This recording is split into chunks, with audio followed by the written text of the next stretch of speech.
Sejam bem-vindos ao podcast Fé na Verdade. O público-alvo deste podcast são pastores, são ministros do Senhor que estão cuidando do rebanho de Deus. Mas quem cuida dos que cuidam do rebanho de Deus? Nossa igreja tem a Conferência Fé na Verdade, que esse ano terá sua 15ª edição. E nós criamos este podcast com o propósito de enriquecer e de contribuir com os pastores para que, ao acompanhar este podcast, possam crescer, rever seus objetivos, a sua lida ministerial, para serem encorajados e animados. Se você não é pastor, então você pode dizer ao seu pastor a respeito deste podcast para que ele nos acompanhe. Nós estamos estudando o livro Ser Pastor. Este livro é da editora Cultura Cristã. Os autores Derek Prime e Alistair Begg. É um excelente livro que eu recomendo aos pastores e aos seminaristas para estudarem e lerem atenciosamente este bom livro Ser Pastor. Nós já estudamos o primeiro capítulo, o chamado e a vocação. Hoje trataremos do segundo capítulo deste livro. O tema é Vida e Caráter. E conosco está o pastor João Saraiva, pastor da Igreja Batista Dom Pedro, aqui na cidade de Manaus. Ele é o nosso convidado e, se Deus quiser, estará conosco estudando capítulo por capítulo deste livro precioso. Pastor João, mais uma vez, muito obrigado pela sua presença e seja sempre bem-vindo ao podcast Fé na Verdade. É um prazer imenso estar de novo aqui com você, pastor. É uma oportunidade para mutuamente nós estarmos nos encorajando e também aqueles que nos assistem. Muito bem. Então, pastor, vamos dar início ao estudo do segundo capítulo. Sim. E o tema é Vida e Caráter. E nós sabemos o quanto esse tema é pertinente e relevante, porque os nossos críticos, os de fora da igreja, o que eles mais criticam é a vida e o caráter do pastor. E, infelizmente, também há muitas reclamações por parte de muitos cristãos que se decepcionaram com a vida e o caráter dos seus pastores. Assim, eu acredito que nós, ao estudarmos este segundo capítulo, eu aprendi muito, fui muito enriquecido com o que eu li e desejo muito que os pastores também nos acompanhem e sejam assim abençoados. Vejamos então as colocações do autor sobre este tema. E ele começa citando este missionário Robert Murray McCain, e ele fez as seguintes colocações. Ele coloca que nosso assunto, em uma perspectiva adequada, em duas de suas afirmações mais conhecidas sobre a vida pessoal do ministro.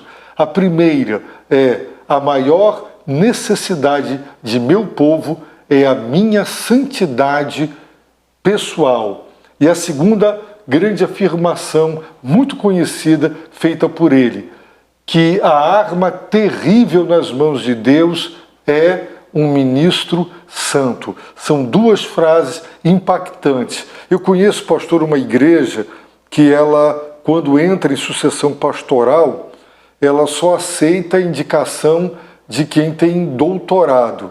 Há uma preocupação muito grande com o academicismo, com os títulos e, obviamente, nós não temos nada contra isso. No entanto, como ele diz, a maior necessidade da igreja, do povo de Deus, é a santidade pessoal do pastor.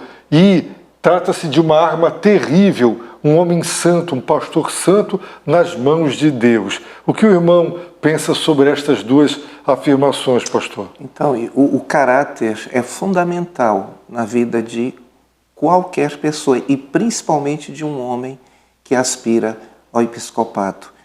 Na carta de Paulo a Timóteo, na sua primeira carta, onde ele faz aquela descrição das qualificações, ele apresenta uma lista de virtudes que devem ser cultivadas. Então, uma observação que eu faço é que aquilo ali não é uma lista de qualificações que eu possa ter preferência, mas é algo que deve ser continuamente cultivado na vida daquele que aspira ao episcopado, que aspira a ser um pastor.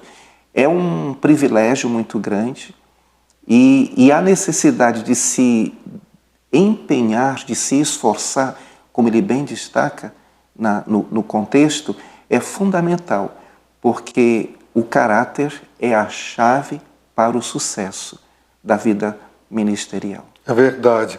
Deus, John Stott, em seu comentário da segunda carta de Paulo a Timóteo, ele diz que para Deus, se o vaso é de ouro, de barro, não importa o formato, o que Deus exige para usar um vaso é que ele seja limpo, ele esteja limpo. E tem pastores muito inteligentes, muito cultos, com um vasto currículo, outros nem tanto. Mas o que Deus espera dos pastores, com certeza, e a igreja, é que ele tenha um compromisso com a santidade. Então, esse é o nosso desafio e o desafio de todos os pastores compreenderem estas duas grandes verdades. Prosseguindo, ele fala sobre a prioridade do exemplo. E ele diz que, independentemente de tudo o que um pastor e mestre possa oferecer adicionalmente ao povo de Deus, ele deve dar a este um exemplo a seguir. O povo de Deus requer exemplos para serem efetivamente conduzidos e ensinados. Não adiantaria eu pregar sobre humildade se na reunião da liderança ou mesmo à frente de uma assembleia eu não demonstrar humildade quando a minha opinião não é aceita ou prevalece numa votação, não é? Espera-se autodomínio do pastor, espera-se que o pastor não seja soberbo. Então, como nós vamos ensinar estas virtudes sem antes exemplificá-las, não é? Então, eu fiquei muito impactado com isso. E lembro de uma frase, de um testemunho dado por Spurgeon, de que ele foi visitar um senhor moribundo e ele mesmo, Spurgeon, já havia passado por momentos graves de saúde e ele, ali no leito de morte, ele confessou ao pastor que o exemplo dele, ao enfrentar o sofrimento, o inspirou a enfrentar o seu próprio sofrimento. E ele conta, Spurgeon, que ele saiu daquela visita confortado, ele foi para confortar e consolar e saiu, não é? Confortado e consolado. O que o irmão pensa sobre isso, pastor? E é interessante observar que o ser humano aprende muito mais pela observação do que pelo que ele está ouvindo. É lógico que nós precisamos instruir através do ensino acadêmico, usando a didática, mas o que eu posso perceber que a influência se dá muito mais eficazmente através do exemplo que nós damos nos nossos relacionamentos. Então isso, na vida de um pastor, é decisivo para que ele possa, de fato, impactar não só a sua igreja local, como a comunidade onde a igreja está localizada. Então, a sua vida e caráter do pastor precisam ser exemplares. Exemplares. Ok. Seguindo o estudo do nosso livro, ele diz, o exemplo-chave é nosso Senhor Jesus Cristo. E ele afirma que o propósito principal dos 3 anos de treinamento dos apóstolos foi que eles poderiam receber seu ensino inigualável e observar o exemplo do Senhor. Portanto, Jesus ensinou e exemplificou o que ensinou. O exemplo de nosso Senhor Jesus é um ponto de referência constante no Novo Testamento. Por isso Paulo diz, sede meus imitadores, como eu sou de Cristo. Porque eu sou de Cristo. Né, pastor? O irmão concorda com esta afirmação dos autores? Sim, e eu me lembro agora daquele texto lá em Atos 2, 42, quando o escritor diz, e perseveravam na doutrina dos apóstolos. Isso chama muito a minha atenção, porque é sabido que naquela ocasião, naquela época, poucas pessoas tinham de fato acesso ao conhecimento acadêmico, eram preparados academicamente. E o termo ali, doutrina, no grego é didaquê, chama a minha atenção porque é fato que não basta apenas a pessoa ter informações ou ter um conhecimento, ela precisa saber transmitir este conhecimento. Um exímio professor não é aquele que tem conteúdo, mas é aquele que sabe transmitir. E essa transmissão, de fato, ela ocorre através de relacionamento, através de uma influência que transforma, que esse é o nosso objetivo. Sim. Transformar vidas, levá-las a desenvolver, a cultivar o caráter de Cristo. Ótimo. Dando seguimento no nosso estudo, ele aponta alguns exemplos. Ele, Jesus, é o exemplo extraordinário de humildade e de não buscarmos nossos próprios interesses, mas os interesses dos outros. E ele também é o exemplo de viver não para agradar a nós mesmos, mas para agradar ao próximo no que é bom para a sua edificação. Muitas vezes os pastores são muito centralizadores e o tipo de orientação que dão à igreja tem mais a ver com os seus próprios interesses do que os da igreja. Teve um grupo de irmãos de uma determinada igreja que me procurou, o grupo, e ele disse, pastor, nós queríamos, a igreja há muito tempo queria voltar após a pandemia aos cultos, mas nós percebemos que é conveniente para o pastor, por isso, não voltar. Então, a igreja está ansiosa por voltar aos cultos, mas ele não quer. Então eu orientei aqueles irmãos a procurarem o pastor, abrirem o coração, não é? Então perceberam que aquela orientação era conveniente para o pastor, mas não estava sendo bom para a vida da igreja, né? E o outro é não agradar a nós mesmos, mas ao próximo no que é bom. Porque se nós formos agradar todo mundo na igreja vai ser um problema. Sim. Mas agradar, como ele diz, para o que é bom para a edificação da igreja. Então o Senhor é um bom exemplo ele não buscou seus interesses, mas a vontade do Pai. E aí que está o segredo do sucesso, seja em qualquer instituição, mas principalmente quando se trata da igreja, da família também, né? Nós precisamos sempre buscar o interesse dos outros.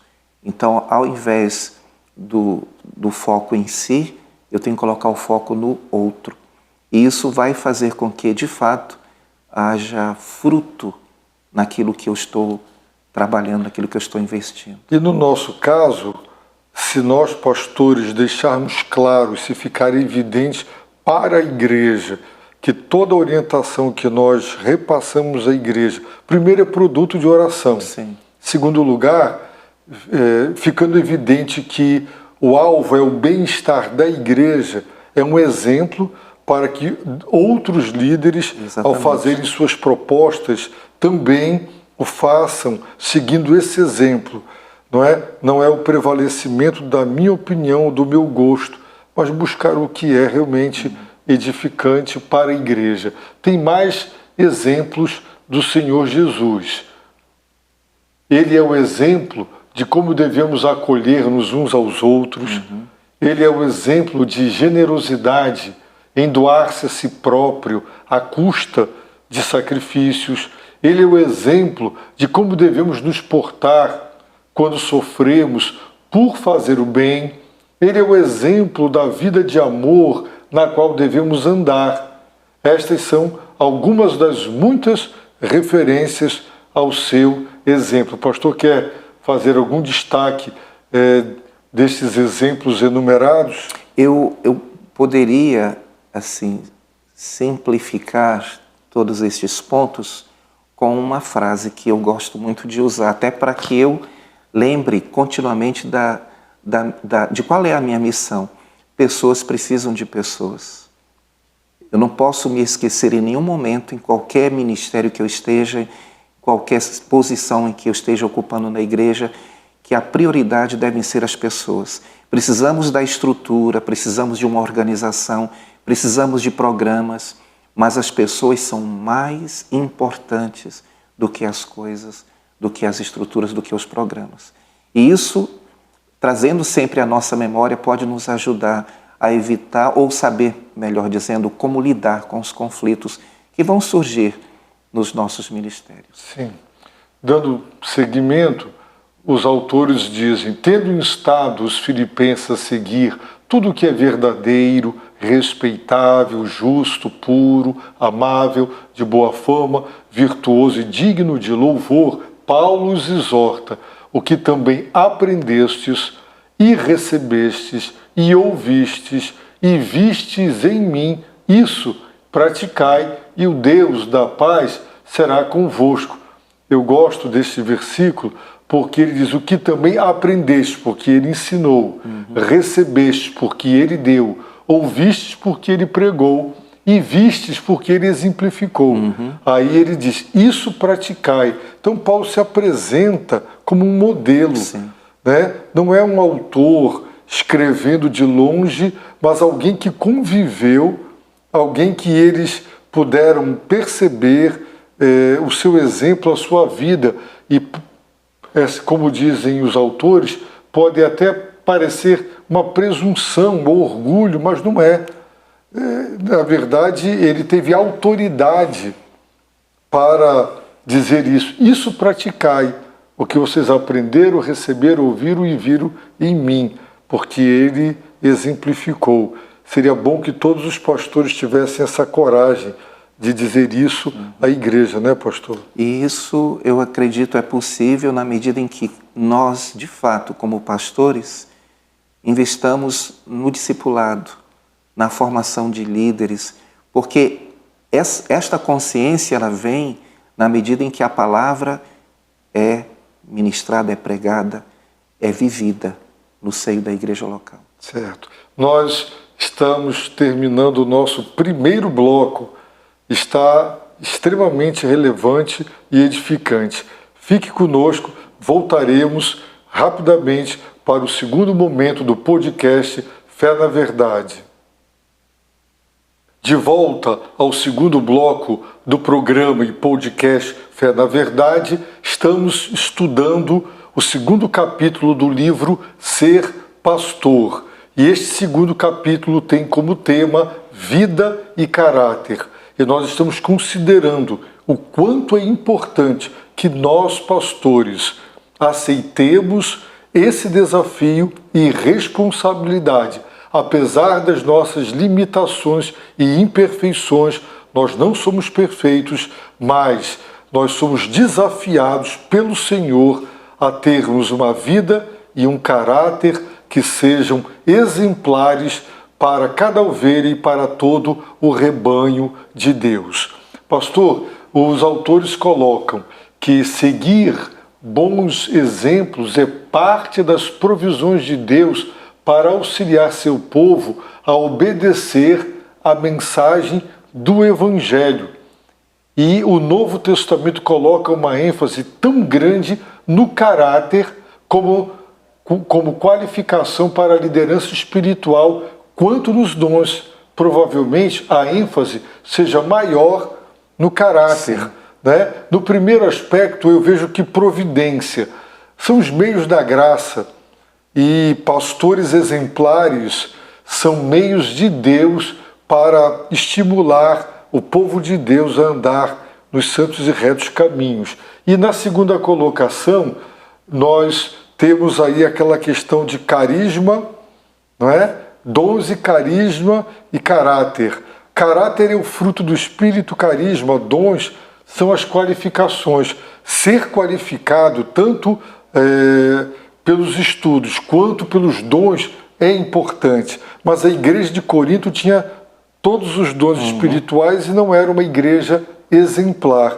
Pelo contrário. E o pastor pode ter muitos dons, muitas qualificações, mas, sobretudo, é importantíssimo que ele tenha um caráter que possa inspirar as suas ovelhas. Irmão, concorda com isso, pastor? Certamente. E esse caráter, ele se desenvolverá na medida em que o pastor cultiva uma vida piedosa.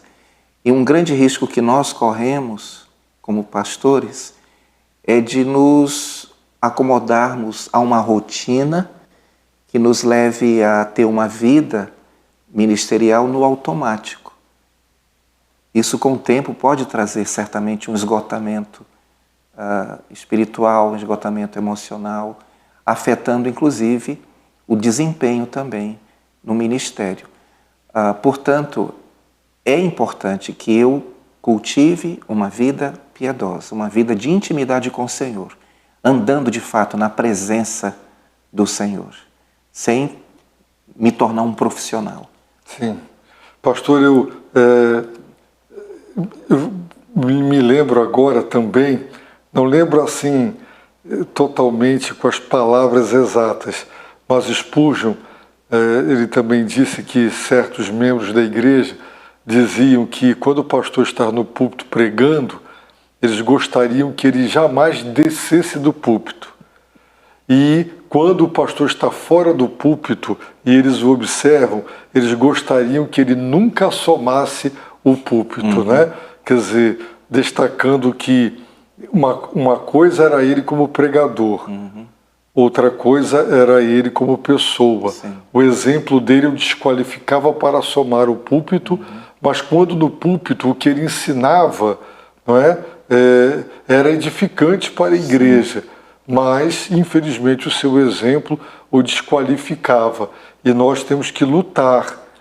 Por isso, como o senhor disse, cultivar a piedade. Nós temos que iniciar o dia na presença de Deus, lutar contra os nossos pecados, lutar contra as nossas áreas de tentação, sabendo que o inimigo nos ataca e o grande mal, como nós veremos, que é feito ao povo de Deus quando um pastor dá mau exemplo.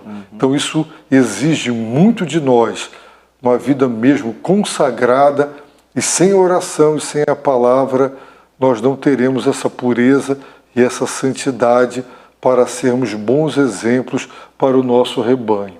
Pastor, os autores continuam falando sobre caráter e dons e afirmam com sabedoria que não há rivalidade entre os dois.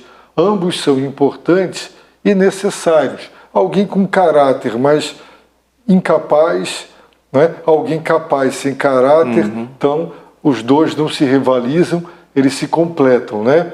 Os dons do Espírito não podem ser exercidos de forma a glorificar a Deus, que é o seu propósito, se o caráter da pessoa não glorificar a Deus também. O que o irmão reflete sobre isso? Não aí? pode haver incoerência. Sim. Aí eu vejo um termo que é muito apropriado aí, a integridade.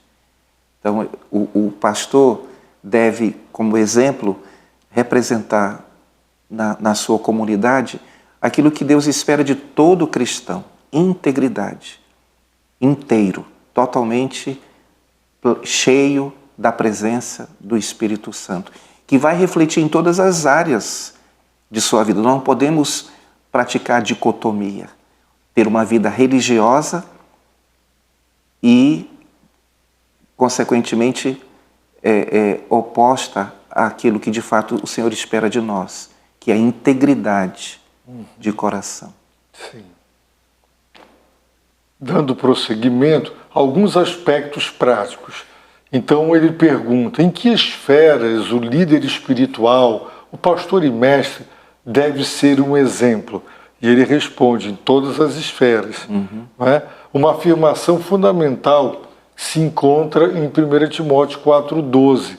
Ninguém despreze a tua mocidade, pelo contrário, torna-te padrão dos fiéis na palavra, no procedimento, no amor, na fé e na pureza.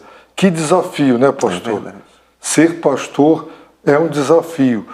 Não se cobra isso dos médicos, não se cobra isso dos professores, dos advogados.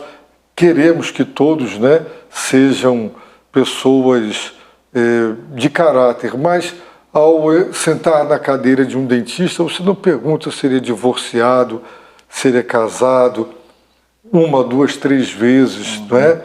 Não, mas para o pastor não tem jeito. Ou ele é um exemplo, ou ele não se sustenta no ministério. Não é verdade? Então, isso reforça aquilo que eu acabei de dizer, quanto à integridade. Sim. Que o pastor precisa demonstrar. E isso traz saúde para a igreja local, porque com o tempo isso vai ser evidenciado na vida da igreja. Infelizmente temos visto muitas igrejas que têm adoecido porque falta esta vida de integridade na liderança. Nós estamos vendo muitos casos assim nos nossos dias. Então é urgente que tenhamos uma posição quanto a isso. Uma das coisas que eu tenho observado e tenho procurado em nossa igreja cultivar é a cultura do discipulado. Sim. Não nos limitarmos apenas a encontros dominicais, participando de momentos litúrgicos que são importantes, mas de fato de uma vida cristã que nos permita a prática da mutualidade, consequentemente do cultivar o caráter cristão. Sim. Palavra, não é? Baseado no texto de Timóteo, ele então destacou cada um daqueles itens. E para servirmos como pastores e mestres, usamos bastante a nossa língua. Sim. Em exortações particulares, não é? Aconselhamento, nas visitações, ensinamentos públicos e pregação. Todos nós pecamos mais prontamente com a língua do que com qualquer outra parte do nosso corpo. Então, temos que ser um exemplo na palavra. As pessoas não devem nos pegar com palavras torpes ou palavras colocadas equivocadamente na hora inapropriada. A mesma palavra certa, dita na hora errada, não é? Pode comprometer, a pessoa pode se fixar mais no momento do que naquilo que foi dito, porque foi dito na hora errada, né? E o outro ponto que ele coloca é que nossa fala como pastores e mestres deve ser contida e moderada. Não devemos ser irascíveis ou amantes de contendas. Pelo contrário, nossa fala deve ser cautelosa. Nossa fala não deve jamais ser frívola. Eu já participei de reuniões com líderes que me alfinetaram, provocações, e a tendência natural, porque nós somos humanos, é a ira, e partir para a contenda, né? Algumas vezes eu caí nessa armadilha e me custou caro. E eu aprendi a não reagir dessa forma, e isso me trouxe grandes bênçãos no ministério, pastor. O senhor tem experiências assim? Sim. Normalmente nós vamos ter que lidar com conflitos na vida como um todo, e não é diferente na igreja. E no caso, quando o pastor cultiva esta habilidade do uso da palavra, seja no púlpito, seja num aconselhamento, numa conversa informal, isso vai fazer grande diferença. Eu tive já experiências de ter que lidar com pessoas num embate, num conflito, e eu vejo isso, sem dúvida nenhuma, é graça do Senhor. Ele nos capacita, porque em nós mesmos não há esse poder, é o poder do Espírito Santo, mas é muito importante que eu entenda que eu tenho que trabalhar para isso. Eu tenho que investir com um treinamento, com um policiamento, com uma intenção de mudar o meu procedimento. Geralmente as pessoas me acham calmo. Eu até brinco com o meu sobrenome, Saraiva, que é uma das 10 pragas que caiu sobre o Egito. Então a impressão que muitas vezes eu passo para as pessoas é de que eu sou uma pessoa calma. Hoje eu realmente, no meu dia a dia, eu tenho conseguido isso, inclusive quando estou dirigindo. Mas é fruto da ação do Espírito Santo e também da minha disposição e intenção de cultivar esta habilidade. Sim. Falar com precisão. Ok. Então, o que falamos deve curar e não ferir. Qualquer conversa ou debate devemos ser como o óleo lubrificante que mantém todas as peças da máquina trabalhando suavemente juntas.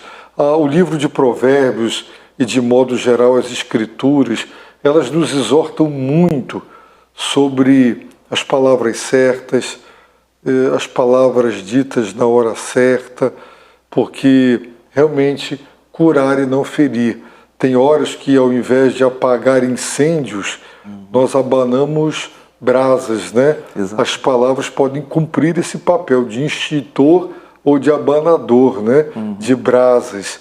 E ter o autodomínio do espírito em relação àquilo que falamos é um desafio a ser conquistado com muita oração e jejum e disciplina, não é? Porque é tão fácil abrir a nossa boca e falar de maneira impensada, imprudente. E quando um pastor fala, isso repercute e a pessoa não esquece.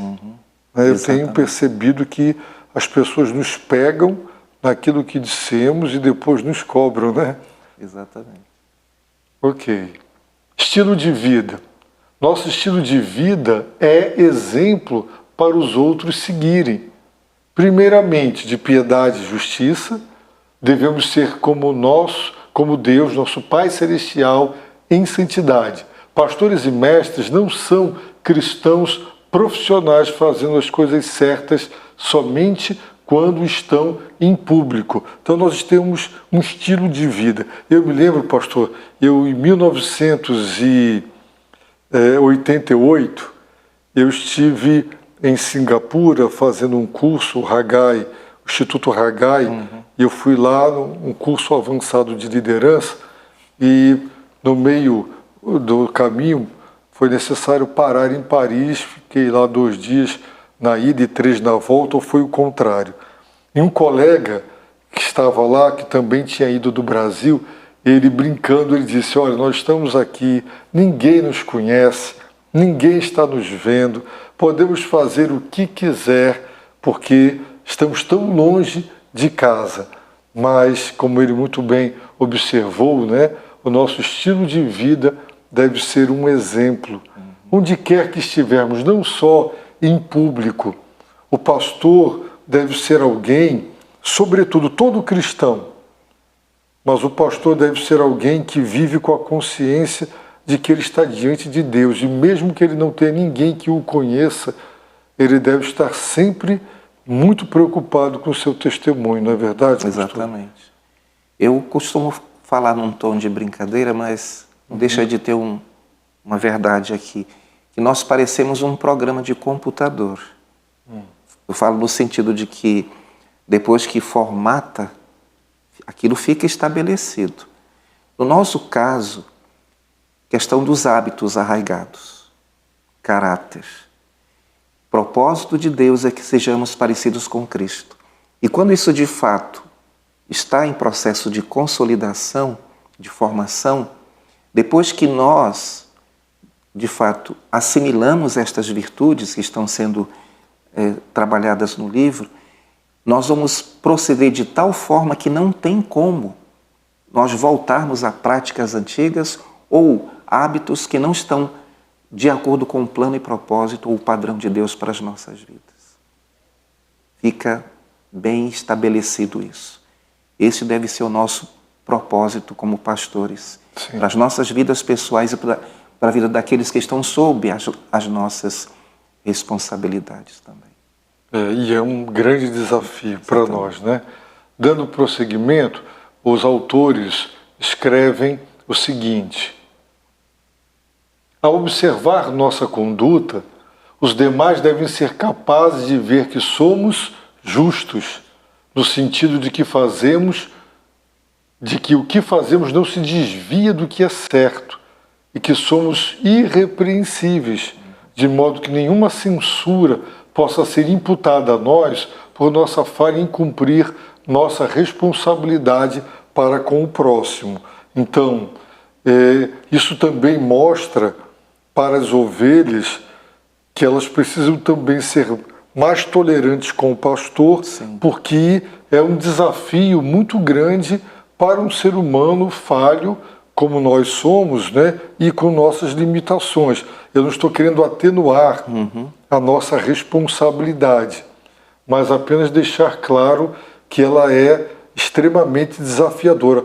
Na minha opinião, não sei o que o senhor pensa, talvez seja o trabalho, eu vou chamar assim agora, que mais exija em termos pessoais, emocionais, caráter e vida, do que qualquer outro profissional de qualquer outra área.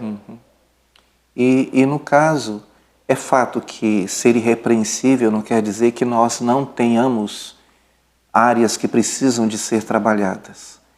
Mas vivemos de uma maneira tal que quem nos observa não encontra. E o fato é que quando ocorre de haver falha da nossa parte, elas acontecem, nossos cônjuges, filhos e aqueles que estão mais próximos de nós, em se tratando daqueles que trabalham conosco, nos ajudando diretamente no ministério da igreja, quando eles veem as falhas em nós, eles são amorosos. Eles se tornam pessoas que Deus usa para nos ajudar naquelas áreas específicas. Esse encorajamento mútuo é fundamental para o nosso crescimento. Ok. Nós estaremos de volta para o terceiro e último bloco. Fique conosco, porque estamos estudando o segundo capítulo do livro Ser Pastor, Vida e Caráter. Estamos de volta do terceiro e último bloco do podcast Fé na Verdade. Pastor João Saraiva, pastor da Igreja Batista do Dom Pedro, está comigo e nós estaremos ao longo dos demais programas estudando o livro Ser Pastor, que eu recomendo. E o capítulo 2 tem como tema Vida e Caráter. Pastor, os autores colocam que, assim como devemos ser bons exemplos em nosso trabalho diário, nossa vida doméstica deve ser exemplar. Isso constitui um desafio para qualquer pai e mãe. Cada família tem suas batalhas a lutar no aprendizado de viver juntos como deveriam. Como eu disse, se um médico, um cardiologista, um advogado, professor, se ele é divorciado, casado 2, 3 vezes, você entra no curso, você ouve a aula e vai embora. A vida e o que ele faz fora dali não nos interessa. O que interessa é que ele tenha cumprido o seu papel. No caso do pastor, não. Principalmente a sua vida familiar é o esteio de seu ministério, não é verdade? É exatamente neste ambiente familiar que eu vou ter que exercitar essas virtudes. É na família em que eu vou estar demonstrando de fato quem eu sou. E sendo, então, um instrumento nas mãos do Senhor para que a glória dele seja vista através da minha vida. Ok. Os autores prosseguem dizendo no livro o seguinte: a santidade no lar é essencial ao nosso exemplo. O que somos dentro de casa tem mais a ver com a nossa utilidade para Deus e para os outros do que possamos pensar. Então, começa-se em casa. Eu aprendi com meus pais, né? À mesa, a gente fazia alguma coisa errada, minha mãe brigava. Do jeito que você come em casa, você vai comer na rua, na casa dos outros. Exatamente. Então, minha mãe era muito rigorosa em relação a estas questões de casa. E é verdade, né? O que você vive dentro de casa mostra quem de fato você é, não é, pastor? E a segunda área de exemplo, amor. O amor é a virtude principal, além de ser o primeiro aspecto do fruto do Espírito, é a virtude básica da qual fluem as demais. O próximo slide mostra os autores colocando que demonstra-se o amor pela gentileza e autocontrole. Ele quer servir ao outro e nunca é exagerado. Devemos amar o difícil e não o atraente. Devemos amar os que se opõem a nós, não os vendo como inimigos, mas como amigos a serem conquistados por amor. Muitas vezes encontramos irmãos, líderes e irmãos que perseguem, são extremamente cobradores e exigentes com o pastor e provocadores até. E temos aí esse desafio de amar quem não é amável, né? Então, a nossa liderança, seja como pai, como pastor, como um líder em algum ministério, deve ser uma liderança amorosa e sacrificial. Temos que aprender a engolir sapos. Exato. Muitos, né, pastor? É isso mesmo. Vamos em frente? A expressão do amor é a resposta mais poderosa para a maior parte dos problemas de relacionamentos que surgem em uma igreja, né? É comum, às vezes, em algumas igrejas, quando é o filho dos outros, ser bem exigentes em relação às disciplinas. Quando são os nossos, nós até omitimos da igreja os seus pecados e erros, né? Então, o pastor está preocupado em tratar todos com o mesmo amor, inclusive para a igreja é marcante. Fé, um outro aspecto em que devemos ser exemplos. Todos os cristãos possuem fé, mas o pastor e mestre deve ser um tal exemplo disso que a fé cresça na comunidade de crentes à qual ele pertença. Ele precisa, o pastor, ter fé. Ele deve ser ousado em empreender e levar a igreja a conquistas, não ser irresponsável e chamar isso de fé. Sim. Mas há momentos em que tem que dar passos de fé, não é verdade? E esta fé, ela não está baseada em circunstâncias, mas na pessoa de Cristo. Então, isso implica numa vida piedosa, uma vida na presença do Senhor, de fato, que vai levar a igreja a ter segurança em seguir aos sonhos que Deus está expressando através da liderança do pastor. E quando dá certo uma vez, não é? A igreja aprende a confiar. Tem acontecido isso na sua própria vida, né? É verdade, Deus é bom. E ele continua dizendo que devemos ser exemplares também no exercício da fé. Nada honra mais nosso Senhor e Salvador do que nossa confiança nele e confiança pela oração em seu nome. Quando nós sofremos, nós pastores, né, com os nossos problemas, e a igreja acompanha, ver que nós, em meio à tribulação e à dor, confiamos e dependemos de Deus, é também um exemplo muito grande para que eles façam o mesmo quando, se Deus assim permitir, passarem, né, por situações adversas. Pureza, uma outra área da vida pastoral que deve servir de exemplo. Pureza, em seu sentido mais amplo, é exigida daqueles que pastoreiam e ensinam o povo de Deus. Jó sabia disto. Ele não fingiu não ser tentado, mas sabia o que fazer com a tentação quando esta vinha. Ele disse: fiz aliança com meus olhos. Como, pois, os fixaria numa donzela? Um homem rico devia ter muitos trabalhadores, muita gente serviçal, e sempre as pessoas exploraram os mais pobres e fracos. Mas Jó fez uma aliança com seus olhos, muito interessante. Nós precisamos estar continuamente examinando os nossos corações. Eu tenho usado uma expressão para mim mesmo, para eu lembrar disso. Eu preciso calibrar o nosso coração. Nós precisamos estar continuamente buscando viver uma vida que esteja pautada no plano e propósito de Deus para as nossas vidas. E Jó tinha essa postura. É um exemplo para nós nesse sentido. O autor prossegue falando deste missionário inglês, pioneiro na Índia. Ele orava pela pureza de uma jovem, cuja beleza o atraía de maneiras que não o ajudavam. Ele descobriu que ao orar pela santidade e pureza dela, ele não podia ao mesmo tempo abrigar pensamentos impuros. A esposa de um homem deve ser a única fonte da qual ele bebe para o cumprimento e satisfação de desejos físicos e sexuais, tanto em pensamento como em ação física.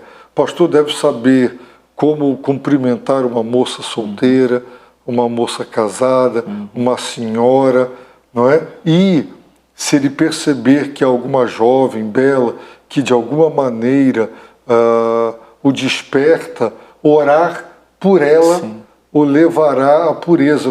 Não é? Eu gostei tanto, eu aprendi muito com esse exemplo de Henry Martin, né? Muito bem. Lembremos que a pureza de vida começa com a pureza de coração. Nosso comportamento com relação aos do sexo oposto deve ser irrepreensível e respeitável. A liderança espiritual constantemente leva os pastores e mestres a terem contato com mulheres nas mais variadas situações. Lembremos que em um mundo caído e com nossas naturezas caídas, há um escopo abundante para tentação e falha moral. E, lamentavelmente, essa é uma das áreas onde, via de regra e de tempos em tempos, pastores admiráveis, que são verdadeiros e que tiveram ministérios verdadeiros, acabaram, né, pastor, por não vigiar e orar e cair. E como a gente sofre, né? Exatamente. Ao perceber um colega que tropeçou nessa área. Então, todo cuidado é pouco. O irmão concorda com isso? Eu tenho uma outra frase em que eu digo assim: eu não confio em ninguém, nem em mim. Primeira vez que eu falei esta frase, eu choquei algumas pessoas, porque a tendência da gente é procurar ser muito romântico com a nossa natureza caída. Mas nós não devemos confiar. E aí eu explico por que eu falo assim. A Bíblia deixa bem claro, lá em Jeremias 17:9. O coração do homem é corrupto, é incorrigível. Quem o conhecerá? Então, a minha confiança precisa estar exclusivamente no Senhor. Então, não é o fato de eu ser um pastor, de eu já ter uma certa experiência, uma certa maturidade, que eu vou baixar a guarda. Não posso baixar a guarda.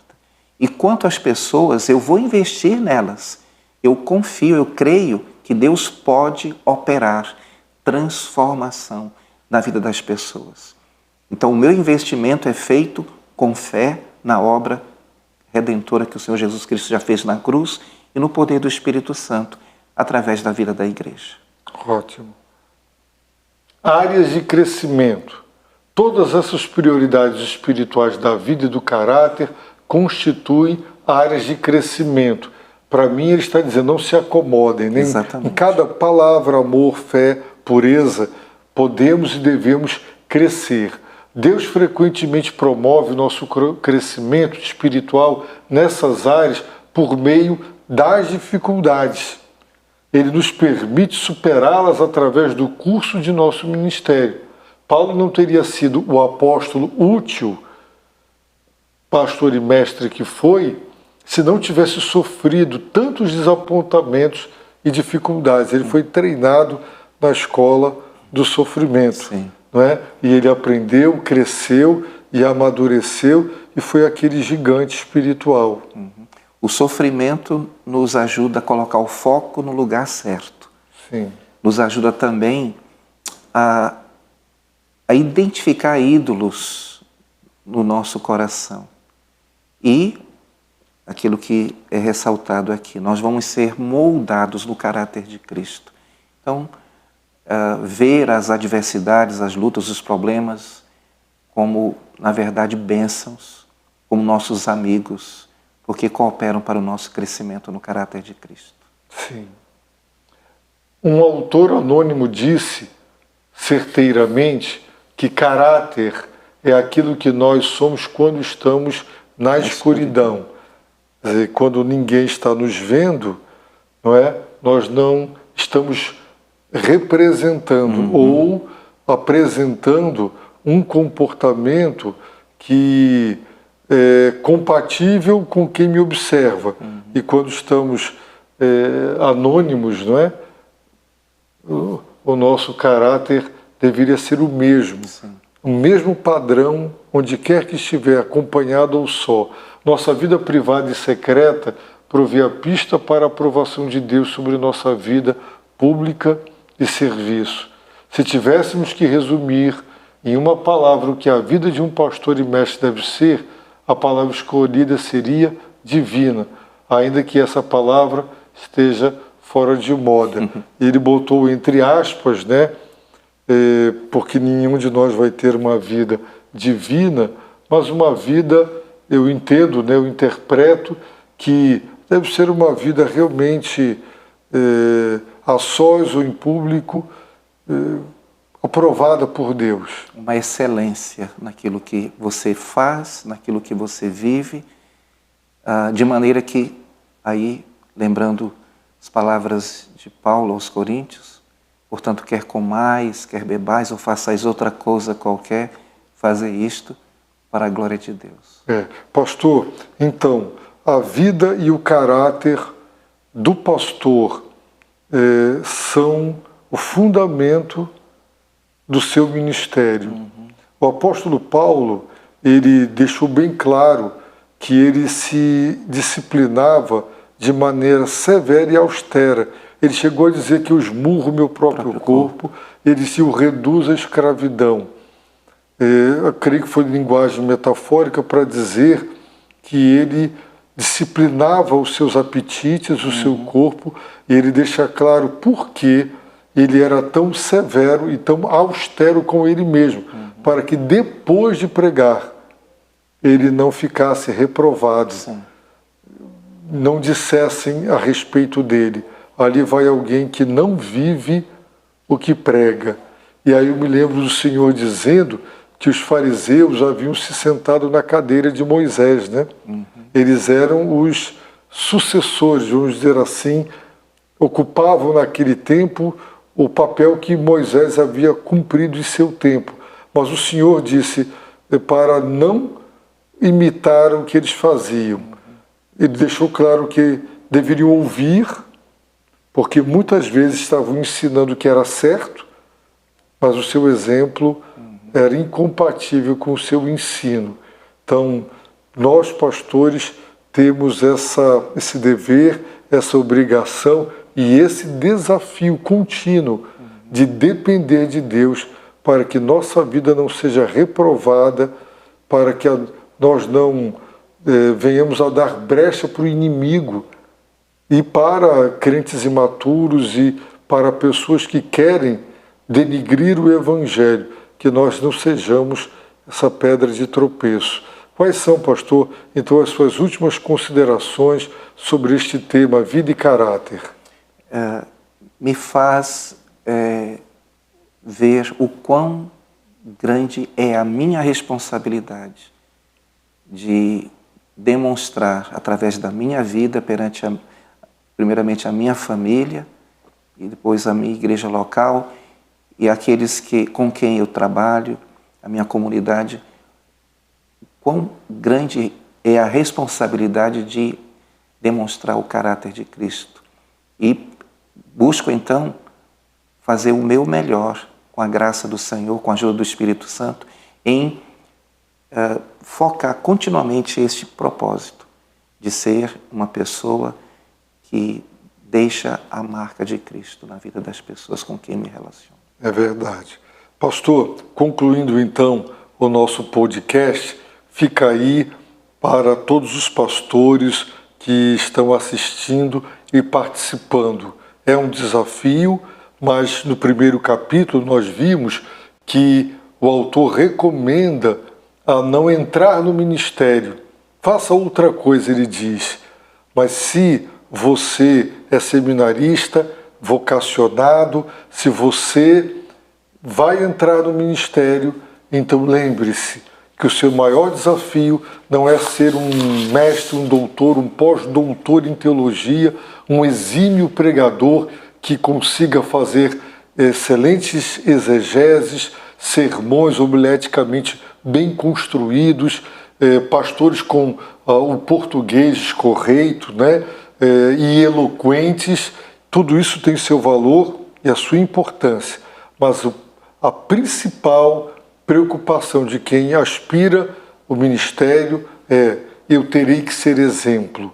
E isso é árduo e é um desafio. E quem não estiver disposto a aceitar esse desafio não deve entrar no ministério. Queridos pastores, irmãos, amigos que acompanham o podcast Fé na Verdade, se Deus assim permitir, estaremos de volta para estudar o terceiro capítulo deste precioso livro, Ser Pastor. Um abraço, fiquem com Deus, que o Senhor vos abençoe rica e abundantemente.